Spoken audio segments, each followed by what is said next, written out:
The witness on deck at the time will be OVP Chief of Staff Attorney Zuleika Lopez based on the subpoena ad testificandum that was issued to her.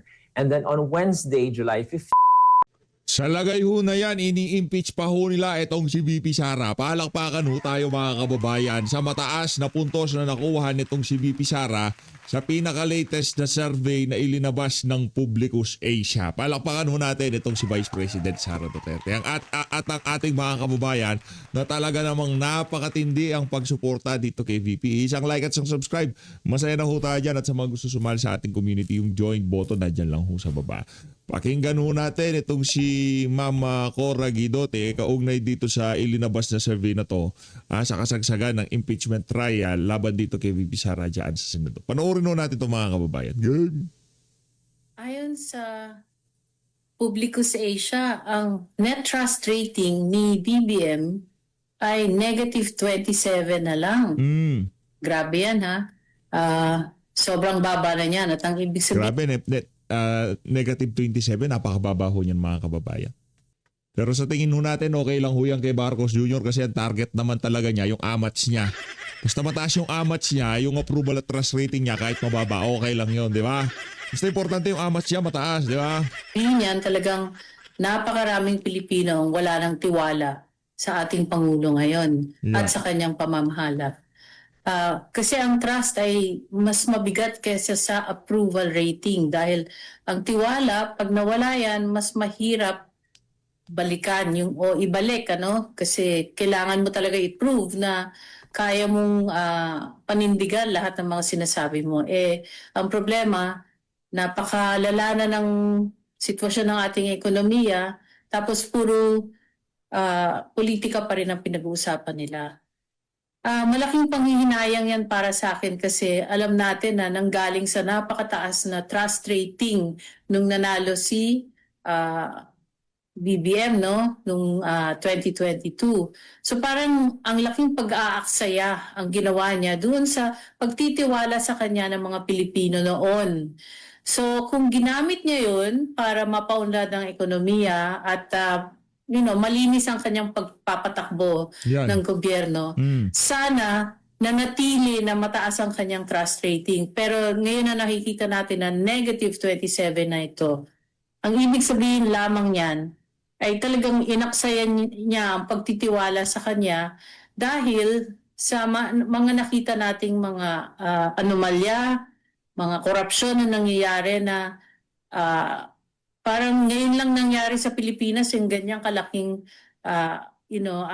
kalala na korupsyon. Korupsyon, grabe no. So, yan, talagang malaking panghihinayang ang nangyayari at saka sayang talaga yung oportunidad na binigay sa kanya ng taong bayan. Yung palakpakan natin itong si Ma'am Cora Guidote, no? Isa ho sa mga pinapakinggan ho natin yan ngayong mga panahon na to. Ngayon naman, press con ho nitong si Attorney Reggie Tunggol.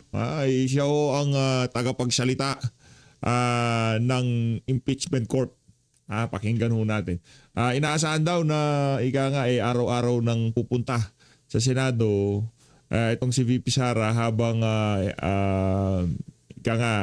isinasagawa ang impeachment trial. Medyo matagal-tagal ho yan sa loob ng ilang buwan. 7 buwan, tuloy-tuloy o 7, 6, 5. Hindi ho natin alam kung gaano katagal nasisiraan itong si VP Sara ng prosecution dyan sa impeachment court. Pakinggan ho natin itong si Attorney Reggie Tunggol. Na po at lunes ng pag-sumundi for. Maybe ask lang sir, ano yung mga inaasahan naming mangyayari for next week, yung day 4 hanggang day 6, since si Yoko A na reporter diyan sa sa tag dito diyan sa Senado, si Mean Los Baños, no? Send doon sa mga OA, yung feeling entitled pagka nagtanong gusto nila para silang Diyos na pagka tinanong dapat kakagyat sasagutin sila ng mga tinatanong nila. Isa siya doon. Tapos na po yung ating week 1.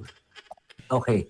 On Monday, July 13, 2026 at 2 p.m., both both parties, both panel of prosecutors and the defense must submit formal memoranda on the BIR record subpoena and subpoena for the AMLC and the bank records.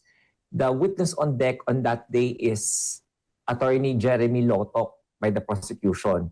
And on Tuesday, July 14, the witness on deck at the time will be OVP Chief of Staff Attorney Zuleika Lopez based on the Attorney Zuleika. subpoena, the ad testificando that was issued to her.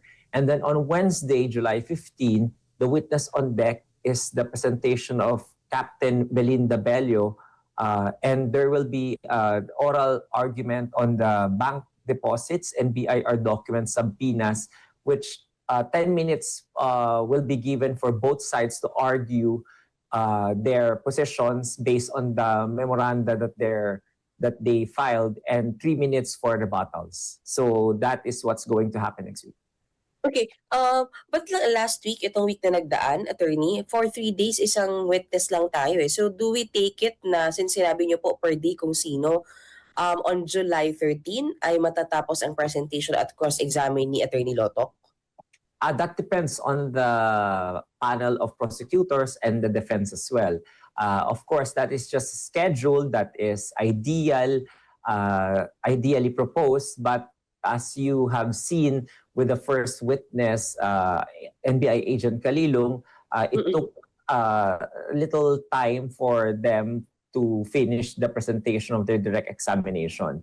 So it might also be the same with Regional Director Attorney Lotok on Monday. So we expect siguro a long trial date on Monday just to try to finish the direct examination, the cross-examination, the redirect examination, and the recross examination. So that's something that we can expect next week, attorney. Hindi na tayo matatapos ng mga 5:30 or 6. Mukhang talagang hanggang, anong latest po ng tapos natin possible po? Based on the time and motion studies that we did last 3 days of the impeachment trial, siguro mga 7 p.m. tayo matatapos sa mga ganyan. 7 to 8, swerte na tayong mga 6 o'clock. So wala pa rin pong kasiguraduhan pala, attorney, na kakayanin ang one witness matapos in 1 day. Depende pa rin sa dalawang kampo. Hindi, pwede naman yun, Ate Mayan, no? Pwede naman yun, basta sabihin yung prosecution, pagka babanggitin nila yung katagang gugurgurin, dapat sabihin mo sa kanila, bilisan nila ng konti. Yung tipong di sila nagpo-post, masyado nilang ine-emphasize yung mga gugurgurin, di ba? Ipapagurgur, ganon sila eh. Kaya tumatagal tayo, hindi naman kasalanan ng defense, kasalanan ng prosecution. Nakita yung nag-cross-examine, simple pero napakita ho ng defense na hindi ho talaga reliable yung witness na yan. Hindi ho siya expert witness. Di ba? Competent pero hindi expert. Pero si Ping, di ba? Talagang build up siya.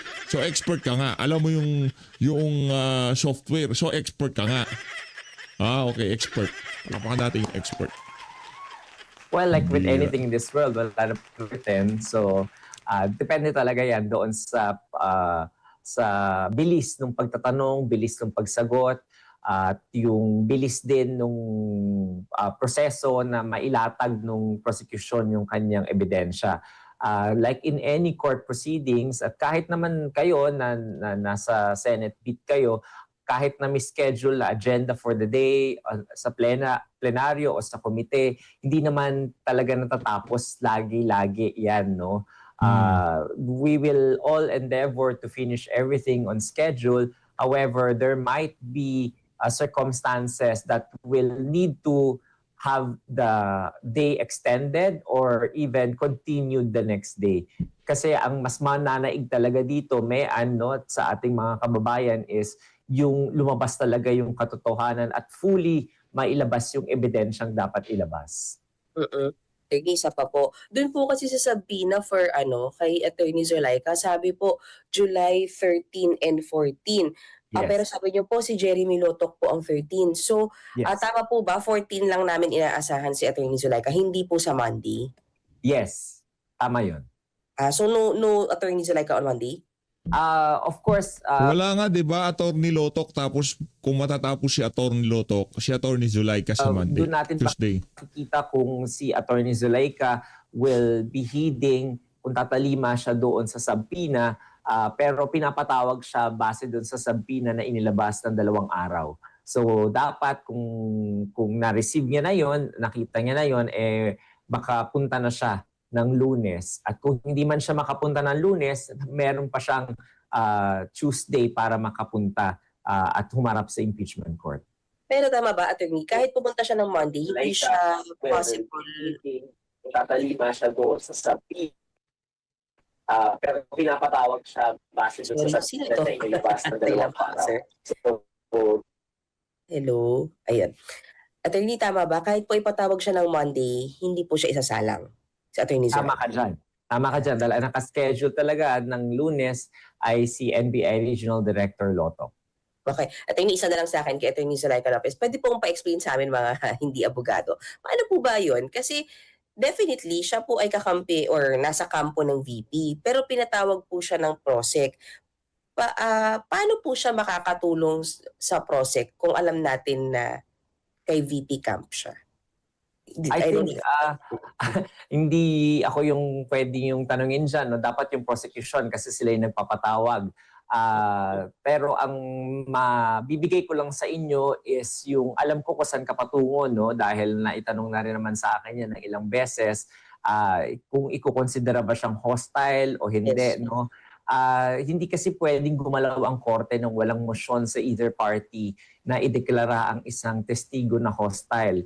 At yung pagiging hostile witness, ito ay may formality sa batas. Ibig sabihin nito,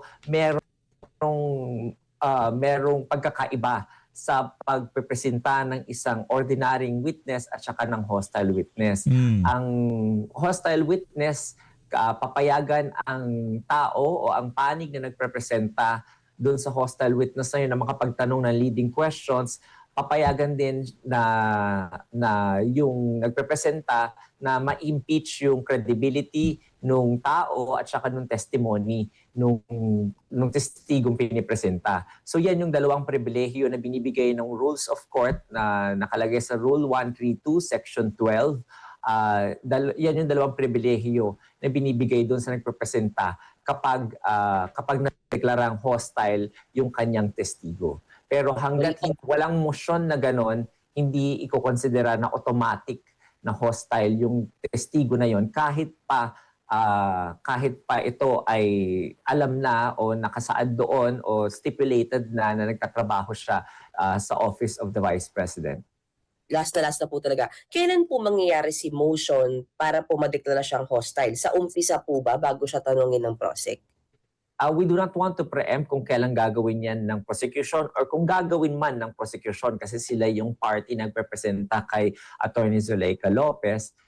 Pero kung babasihan mo yan sa rules natin, wala naman sinasabi kung kailan kailangan. Pero base sa experience naman sa korte, pwedeng bago siya umupo, ipadeklara na siya. Pwede naman pag nakaupo na rin siya, ipadeklara na siya. Okay. Sir, Attorney, salamat. Ang next po sa akin si Ate Sandra po ng GMA. Salamat po. Maraming salamat, Mayan. Hello, Attorney. Hi. May information na po ba kasi may speculation po online na baka nga po babalik po at dadalaw uli si Vice President. May information na po ba kayo tungkol dyan? Lalo na next week, yun nga po, medyo ang line na po, for example, inaantabayanan po yung pagharap ni Attorney Zulaika Lopez. Go ahead, sir. Sandra, doon sa pagpunta ni respondent Vice President Duterte, araw-araw naman ini-expect ng Senado ang kanyang pagpunta. Dahil na rin karapatan niya yon bilang respondent doon sa impeachment trial. At kaya naman yung Senado, through the Office of the Senate Secretary, naghanda yan ng holding room talaga sa Vice Presidente to respect the office that she holds as well. and the stature that she has in our system of government. So kaya laging nakahanda naman yung holding room para sa kanya, whether magpakita talaga siya o hindi. Hindi na namin i-expect yun na hindi siya magpapakita. Basta ang expectation, magpapakita siya. So laging handa po ang Senado sa darating na pagkakataong ganun. Attorney, can you tell us more about the planned oral arguments? Ano po exactly yung i-establish doon, and when do we expect the resolution on that, sir? Doon sa oral arguments na yan yung ukol sa dalawang sampi ng pinapa-issue sa korte. Yun yung una, yung doon sa sampi na doon sa STECOM sa BIR Commissioner para i-produce yung mga income tax returns ni Respondent Duterte nung asawa niya na si Mans Carpio at yung mga 21 or 22 na business interest daw na konektado ang Vice Presidente at si Mr. Mans Carpio. So pinapalabas po yan para pinapaproduce para sa korte at maging ebidensya ng prosecution. Ang pangalawa po ay yun namang sampina do sa STECOM, doon naman sa mga bangko na isinaad ng prosecution na merong daw bank accounts si Respondent Sara Duterte at yung asawa niya. So pinapalabas din yon mula sa mga bangko, kaya naman bibigyan ng pagkakataon yung both parties na mai-argue nila yung kanilang mga posisyon. Siyempre yung prosecution gusto nilang ma-issue yung sampina dahil karapatan daw yan, dahil exempted daw sa bank secrecy law, at yung paglalabas naman ng sampina do sa STECOM at pagsunod ni BIR Commissioner. Ganito sana no? Kung ganyan sana ang trust rating ni VP, nitong si Vice President Sara Duterte, parang ang sarap niyang i-impeach no? Sarap niyang i-impeach yung tipong negative 27, gano'n yung ano niya trust at approval rating niya, yung tipong nagni-negative na, sarap niyang i-impeach Kaso hindi yun ang kwento ang kwento ganito. Ang ini-impeach nila ang merong positive na approval at trust rating. Ang nag-i-impeach sa kanya ang merong negative trust rating. Palakpakan natin ang mga administration na to, di ba? Ang labo. Ang bihira. Doon, dapat daw exempted din yun. So, yun yung tatalakayin ng prosecution. Sa kabilang panig naman, sinasabi nila na hindi dapat labagin yung tax code, yung Section 270, na dahil wala naman daw utos mula sa palasyo na ilabas yung mga tax records na yon. Dahil yun lamang po yung exception doon. At saka yung nasa Section 70 po yata yun, or Section 80 ng tax code din, na kapag in aid of legislation, pwedeng ilabas in executive session yung tax records na yon. Pero dahil hindi nga to in aid of legislation, magiging walang exception doon sa paglalabas na yon. Doon naman sa mga bank records, ang sinasabi naman doon ng depensa, ayon sa kanilang answer to at saka sa pre-trial brief, yung sinasaad ko lang sa inyo, ayon naman sa depensa, confidential din yun at hindi daw kasama yung mga panahon na hindi daw kasama dapat yung si Mr. Mans Carpio sa pagpapalabas ng records na yon dahil hindi naman daw siya impeachable official, at saka yung mga dates daw na hinihingi ng prosecution ay prior to her the Vice President being in office as a Vice President, being an impeachable official. So masyado daw out of term na daw yun, in other words, na in violation of the Duterte versus House of Representative doctrine na inilabas ng Korte Suprema. So dahil magkaiba yung kanilang posisyon doon sa issues na yan, yun yung hinihingan sila ng memorandum na ipapasa nila sa Lunes para magkaroon ng advance na pag-aaral yung ating mga hukom, senator, judges doon sa mga posisyon na yon, dahil medyo magiging maganda yung magiging oral arguments at diskusyon sa Wednesday. So gusto naman natin na makapag-participate din yung senator judges sa tamang pagpapasya kung papayagan bang ilabas yung mga subpoena na yon sa BIR at saka dun sa mga bangko. Attorney, can we expect po na yung presiding officer Ako, siguro gusto kong mangyari dito sa impeachment na to. Gusto ko mag-walk out. Yan, gusto ko mag-walk out yung prosecution. Pagka hindi napagbigyan ng kanilang kagustuhan, gusto ko mag-walk out sila. Tapos wag na sila bumalik. Hindi, wala lalabas sa sa EDSA. Walang ganon. Walang ganon. Yung kagaya kay Erap Estrada, walang ganon. Magmumukha silang tanga pag nag-walk out sila.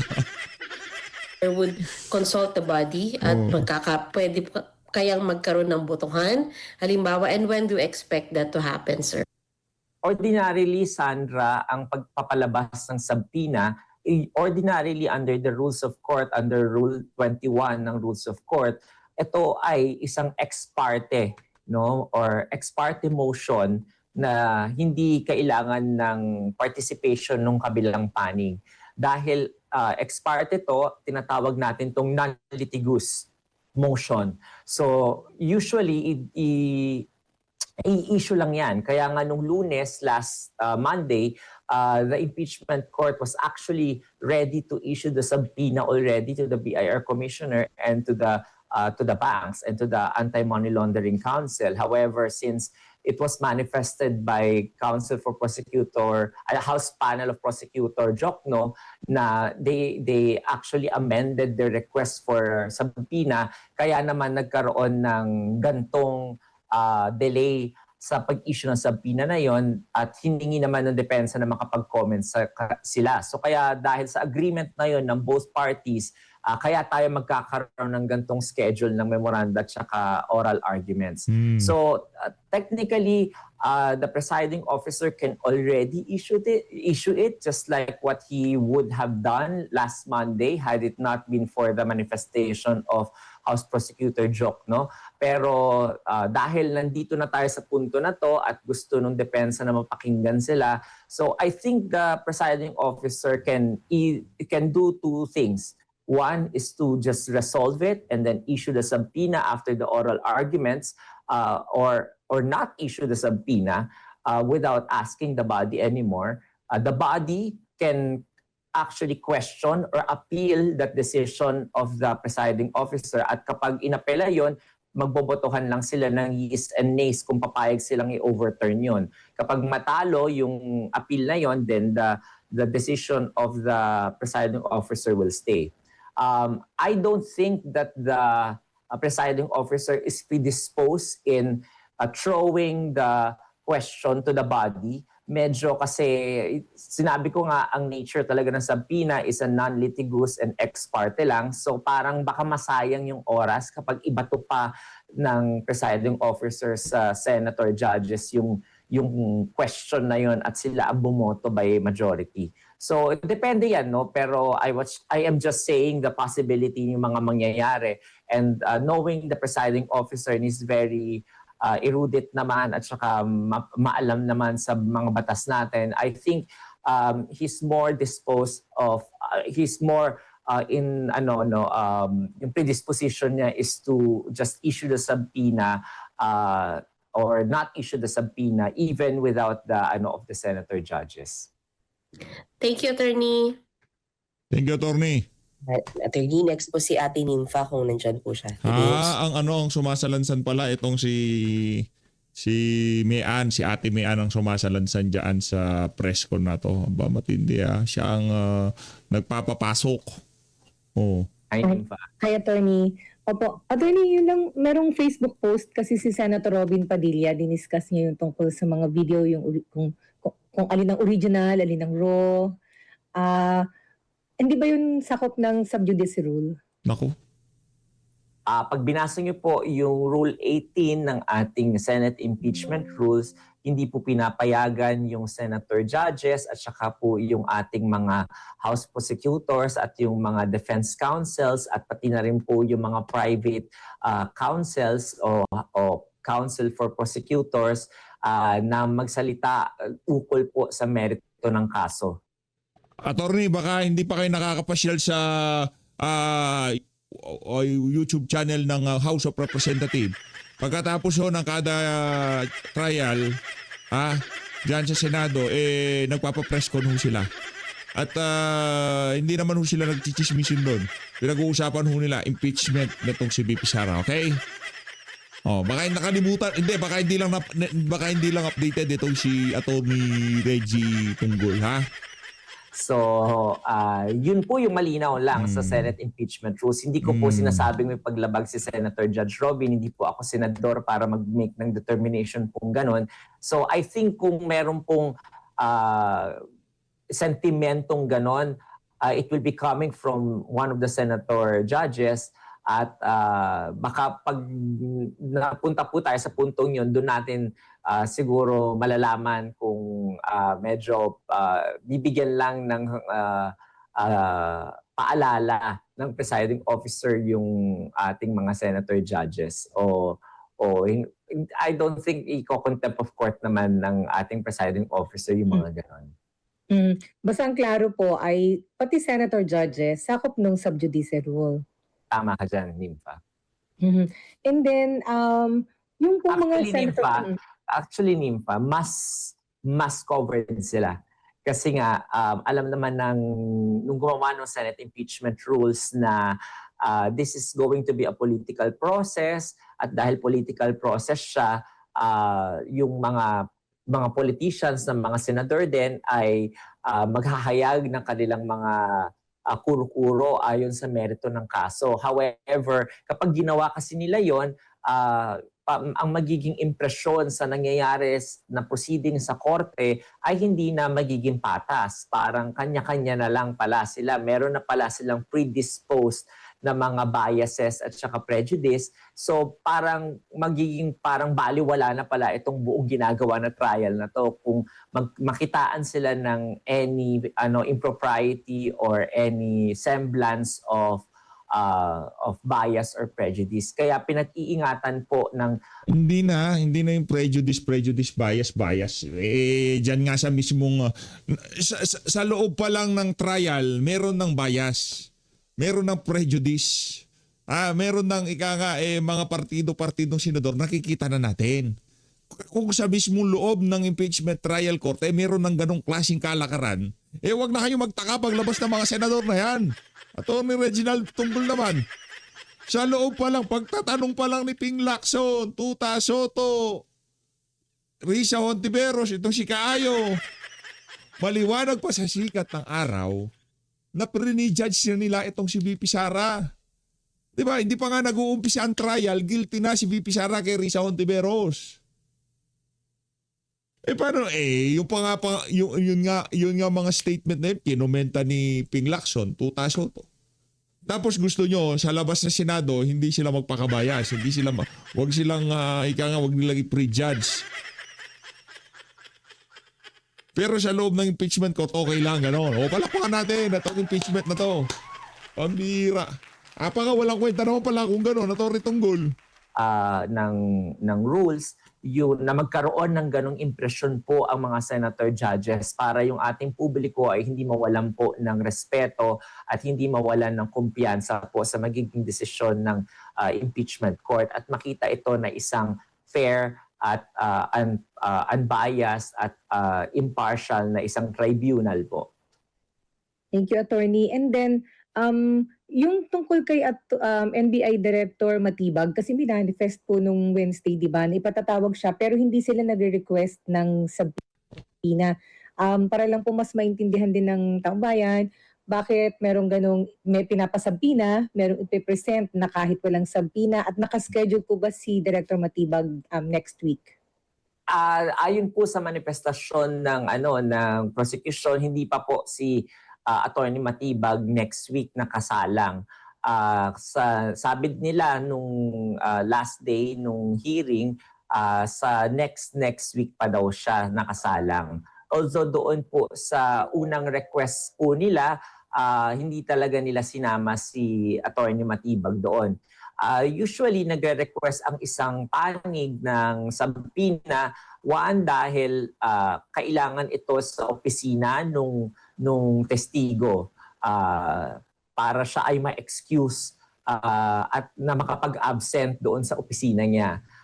Pangalawa, kapag yung testigo ay medyo may agam-agam sa pagpunta at hindi talaga o natatakot sa pagpunta, kinakailangan siyang pilitin o i-compel ng isang korte na papuntahin doon through compulsory process of subpoena ad testificandum.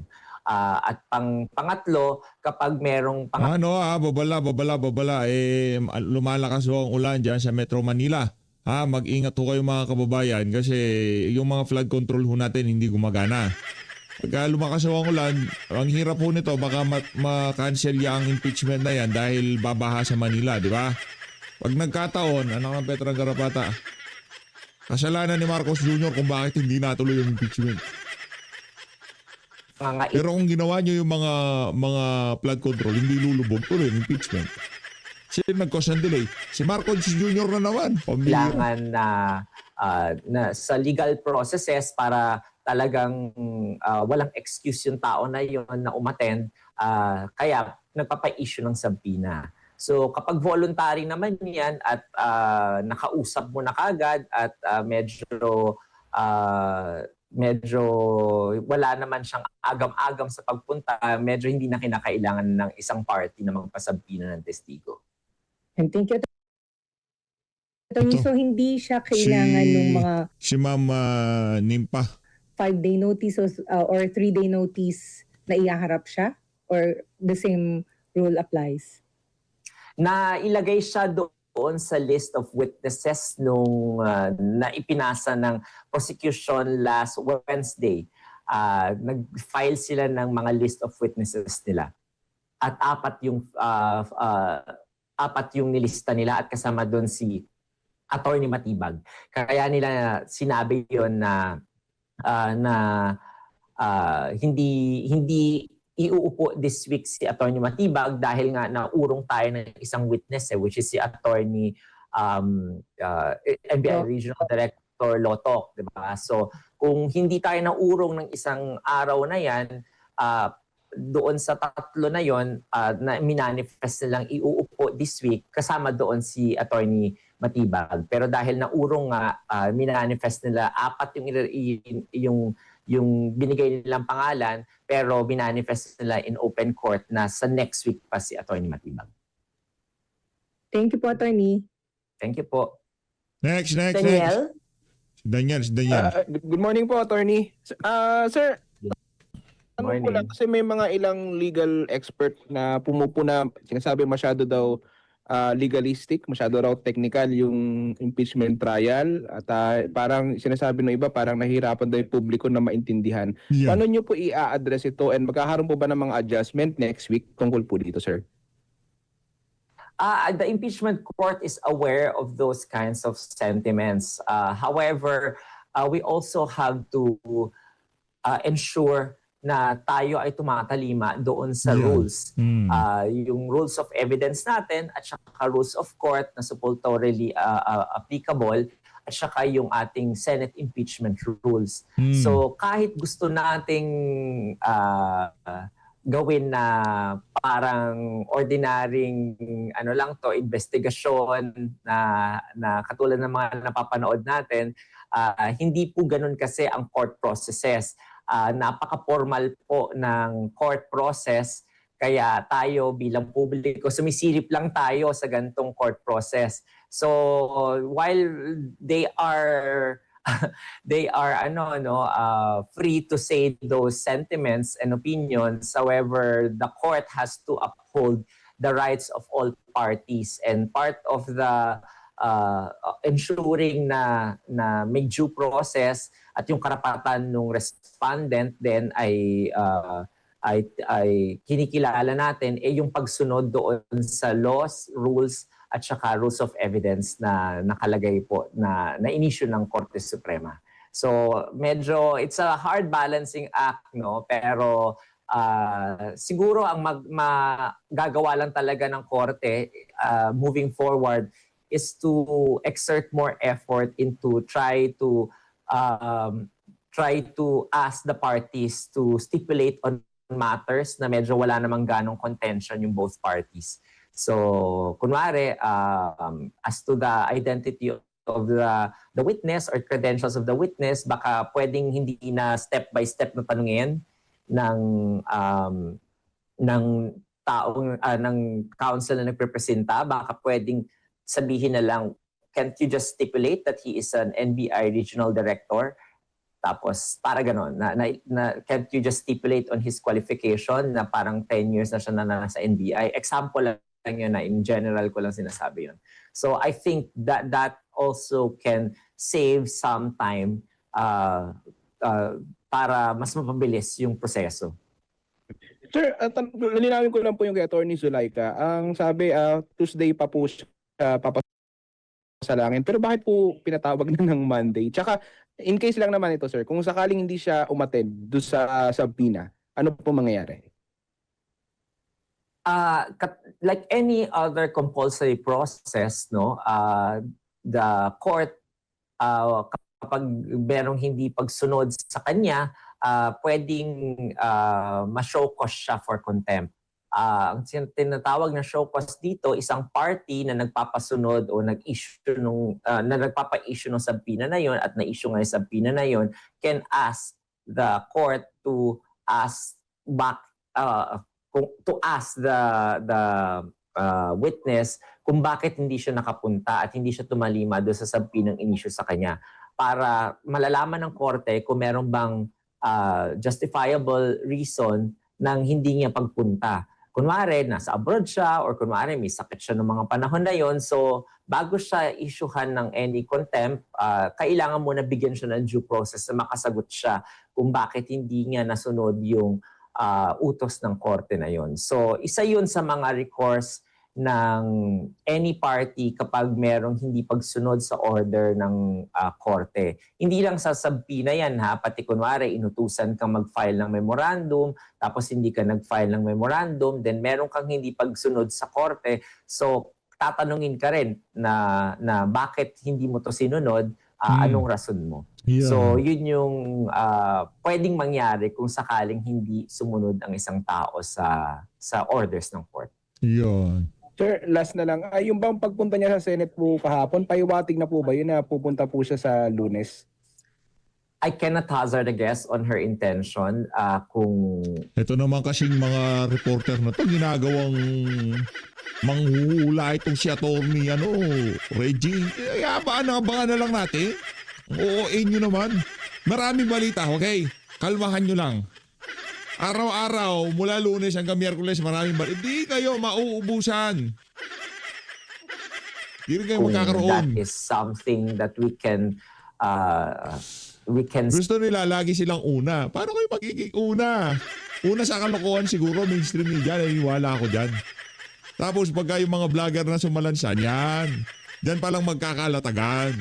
See kung pupunta siya o hindi. Of course, that's totally her prerogative. She is a free person to go anywhere she likes. And she is, I think, clothed with authority naman to represent the office of the Vice President as the Chief of Staff to do her function as a Chief of Staff. And as to the timing and mahirap pong hanapan ng meaning lahat ng mga bagay-bagay.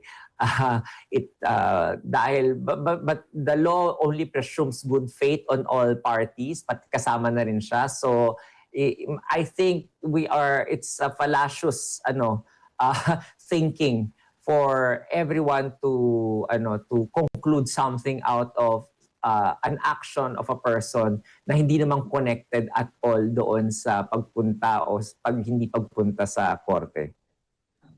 Thank you, sir. Salamat. Welcome. Next, Mr. Sabirimon. Good morning po, Attorney Mary Reyes po, 1News1PH. May clarification lang din po ako, may ilang po to. Yung kay Attorney Zulaika Lopez, safe to say, kahit hindi siya magpakita ng Monday, kung magpakita naman po siya ng Tuesday, okay na po yon. Hindi naman na siya kailangang ipa-showcause pa. Tama ka po dyan. Pero baka lang may magtanong lang rin, no? Ina-anticipate lang rin natin lahat ng pwedeng mga mangyari.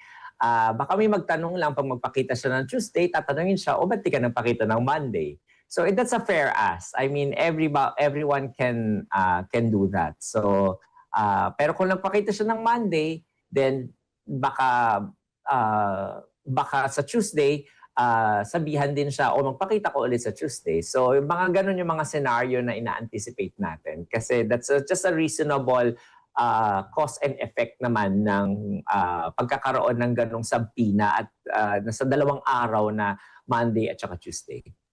Pero attorney, since Tuesday para siyang naka-line up na ipe-present, can we say na crucial kung bigla ang magpakita ng Monday tas Tuesday hindi siya magpapakita bigla? Or pwede rin naman po yun sa part niya? Of course, she's free to do whatever she wants, no? Ewan ko sa inyo, tanungin nyo na lang itong si Atty. Reggie kung kailan niya ipapatato yung kilay niya, buti pa.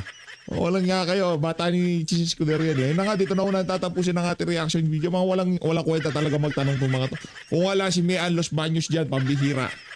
Wala kayong bitaw dyan sa Malacanang, ay dyan sa Senate Media. So Lois, maraming salamat to sa pag-support sa Page Update. Mag-ingat po kayo lahat.